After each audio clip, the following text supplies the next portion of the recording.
You used to stop this world from spinning.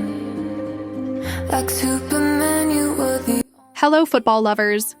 Welcome to my YouTube channel. Johan Cruyff was not just a footballer. He was an architect of transformation, a figure whose vision extended beyond the field and into the very way the game was conceptualized. Now, when we talk about transformation, we often imagine it occurring through collective effort, through systems, institutions, or gradual cultural shifts. And while those elements play a role, history repeatedly shows us that true transformation is usually driven by exceptional individuals who challenge the existing order. That's exactly what Cruyff did. You see, football before Cruyff was largely a game dictated by rigid roles and predefined structures. The defender defended, the striker attacked, and midfielders served as a bridge between them. It was a system designed to be predictable, safe, and stable. But the problem with rigid systems is that they stagnate. They become complacent, bureaucratic, and resistant to evolution. Enter Johan Cruyff, a young man who refused to accept these limitations. What made him different? Intelligence, vision, an almost pathological refusal to accept mediocrity. He wasn't satisfied with merely being a great player. He wanted to redefine what being a great player even meant. And he did so through an unrelenting insistence that football should be played with intelligence, creativity, and freedom. His presence on the field wasn't just about scoring goals or dazzling spectators. It was about forcing the game itself to evolve. He understood something fundamental. Structure without adaptability leads to failure. If you make a system too rigid, it eventually collapses under its own weight. If you want something to thrive, whether it's a football team, a business, or even a society, it has to be flexible enough to adapt to the unpredictable. Cruyff didn't just play football. He changed the way football was played by insisting on fluidity, movement, and shared responsibility among players. And this is why individual agency matters. The world often tries to convince you that you're just a cog in the machine.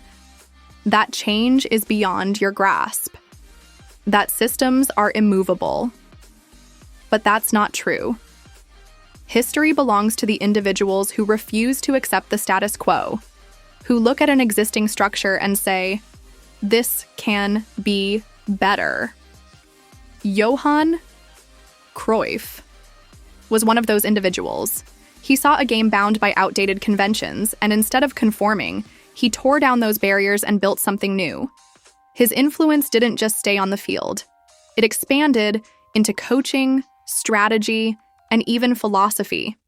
He showed that one intelligent, courageous individual can fundamentally alter an entire domain. And this lesson extends far beyond football. It applies to business, science, art, and every area of human endeavor. The world changes when exceptional individuals decide to change it. Conclusion of the entire speech. Johan Cruyff was not just a football player. He was a thinker, a reformer, and an individual who reshaped the very foundations of his discipline. Through his intelligence, defiance of mediocrity, and insistence on adaptability, he demonstrated that one person can change the course of an entire field. His embrace of total football redefined strategy.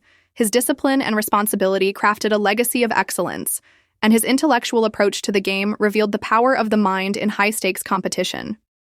But most importantly, Cruyff's story is not just about football. It's about the power of the individual in shaping reality. The world is filled with structures that resist change, but progress is driven by those who refuse to accept limitations. Whether in sports, business, or life itself, the lesson is clear.